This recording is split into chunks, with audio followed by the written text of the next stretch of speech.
So I got the arrow nose, or the lower lip, cut off the old bumper.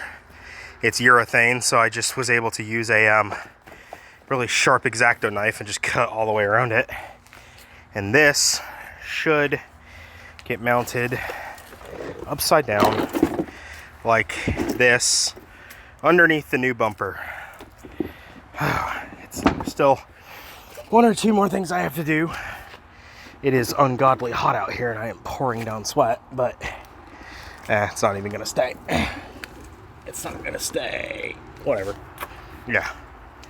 You get the idea. You've seen the pictures, I guarantee it. What I was doing all day is trying to get these stupid fucking low profile wing mounts to work.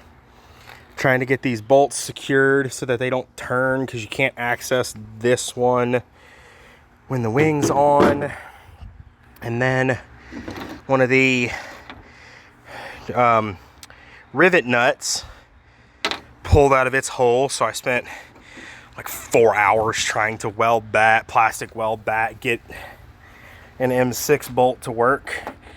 And then of course Home Depot doesn't have anything, or Lowe's, or anybody. So fun. I also got the other fender cut out.